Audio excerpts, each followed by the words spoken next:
Welcome back. All right. So, in that the Stanley Cup was awarded within the last week, there are stages of grief that people are going through.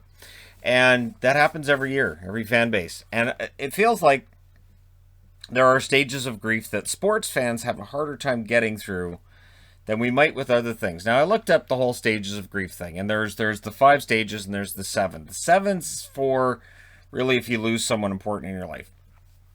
And to me, a hockey team losing a hockey game didn't fit in with the 7 stages. So before anybody says, but there's 7 stages, I know there's five and then there's seven, and there's a lot to it. So sports, it feels like we go through the five. The five's pretty basic.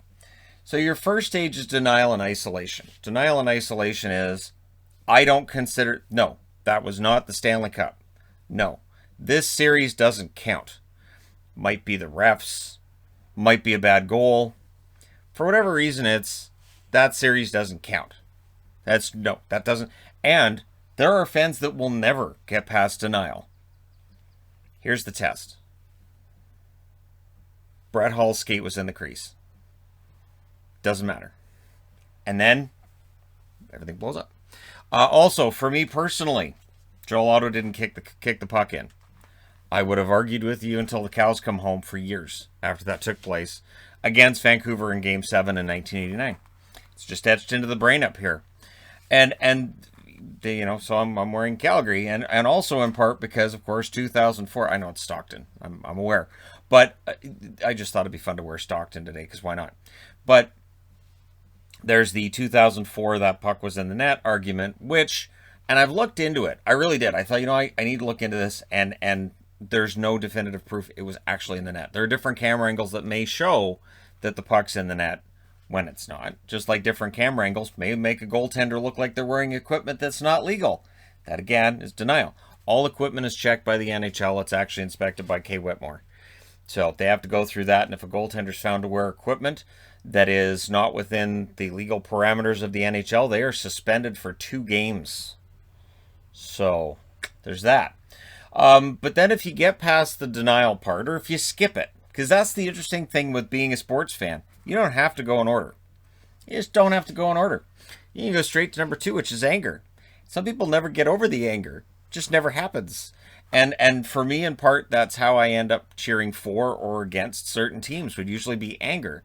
Now that I report on every game, every team, all around the league, that anger kind of disappears, because there would be times where a team I cheer for might play against another, and I'd be like, well, they should win this. And then they don't. I'm like, what the hell happened?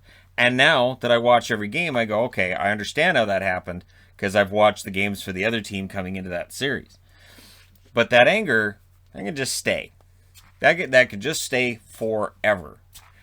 Those that say the Rangers bought themselves a Stanley Cup with the Oilers in 1994, whether it's accurate or it's not. And that's the thing. Anger and denial don't need to be logical, and they don't need to be right. It's an emotional reaction that we all have as fans, and it doesn't matter if it's accurate. You feel this way, and you stay that way. In some cases, it just stays that way for good. You're just constantly kind of in that grumbling phase about certain things in hockey. Now, step 3, which is bargaining, I'm not sure how because that's more of a prayer thing in many cases. If you watched the fantastic Robot Chicken with the giraffe stuck in the quickstand, that is absolutely one of the funniest things I've ever seen in the history of television. I'm pretty sure it's still on YouTube, and the giraffe, when it gets to the bargaining part, is great.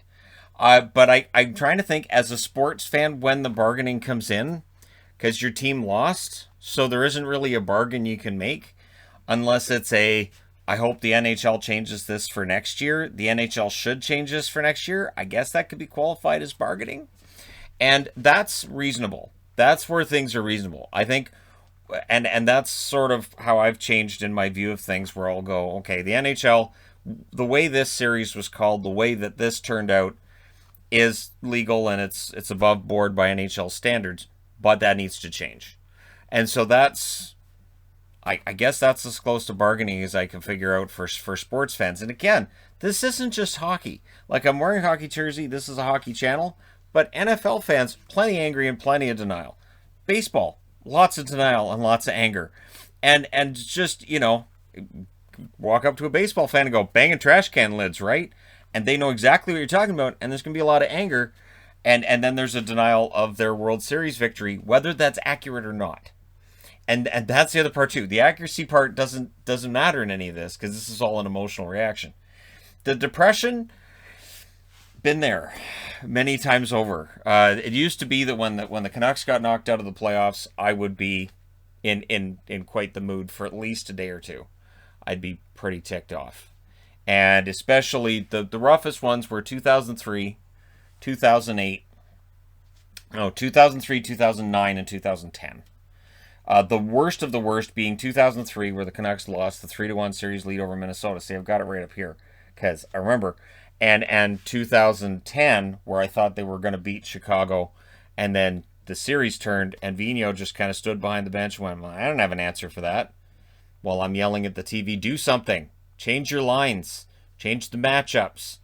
Chicago's starting to steamroll. Change your matchups. Didn't change them. Nothing happened. And the Canucks just were steamrolled out of there.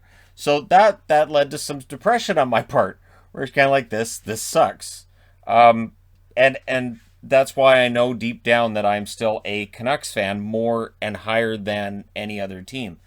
Like if I had depression about the Bruins, on some level, yes, at times I have.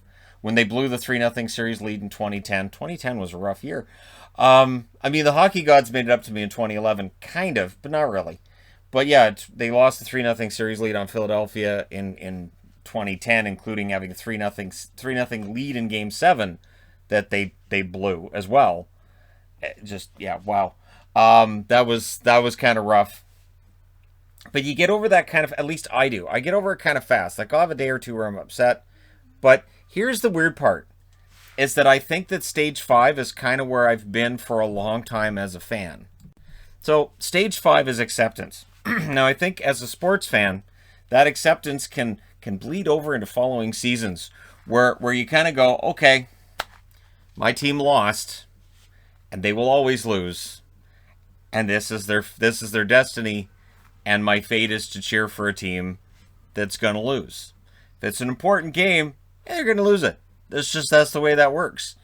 And I think you kind of have to go through the other stages to get there on some level. Sure. I think if you go straight to acceptance, might be something wrong with your fandom. You kind of have to have that emotional reaction first before you go, that's it. They're never going to win anything.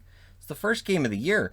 So, and again, these stages, it's important that you experience them as a sports fan, because if you don't experience any of them, I'd be surprised. Because again, I've gone through, I've definitely done all 5. I've definitely gone through all 5. And again, for me as a Canuck fan, I love the Canucks. I've got, lots of Canucks gear, and I've got that whole wall right there is all the Canuck player posters they had last season. And I'm still at the acceptance level that every time that it's playoff time, if they're there, and usually they aren't now, but if they're there, my expectation is, so they're going to let me down again. How's this going to work? And as fans, that can be tough. But I notice a lot of the denial and the anger. I notice a lot of that, especially right now. There's been a lot of denial and anger.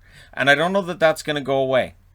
Like the idea that, well, eventually people will look at what's gone on over the last couple of years and accept it. Not necessarily. Absolutely not. There will be those that will fight tooth and nail that certain championships don't count as much as others. And again, 2004 comes out as an example. Again, for that goal that people don't think should have counted. If you go back to 93, Toronto fans will say, hey, we should have beaten LA, but... And so there's always going to be that, and 1993, that's almost 30 years ago now, and still, you're going to have fans bring that up, like, well, that was the year that Toronto absolutely could have won the cup, but... So, yeah, that denial and anger can be really strong, and I've always thought that was interesting. I've always thought, well, that would make an interesting video idea, and here we are. We're talking about real psychological issues with sports fans, and again, I'm wearing the hockey jersey and the hat, but this could be for most sports. And today, England's going to play Italy in the Euro Cup final. And I'm really hoping England wins it because I've wanted England to win something during my lifetime. Kind of given up. I'm kind of at this point. So if they lose today, I'm not going to have a denial or an anger. I'm going to go, yeah, that seems about right. That's about how that works. England doesn't win things. But again, it would be great to not have to feel any of those things. And yeah, we'll see what happens. But hey, so let me know your thoughts and which of the 5 have you struggled with most as a sports fan or that you're struggling with right now. And again, off season, I love doing these kinds of casual videos with all you fine people and being able to discuss stuff that I don't have time to discuss during the regular season. So here we are. Let me know your thoughts. Hit like and subscribe if you're browsing your way through. You just happened upon this video. And hey, thank you guys so much for watching, for all your support. I will talk to you again soon.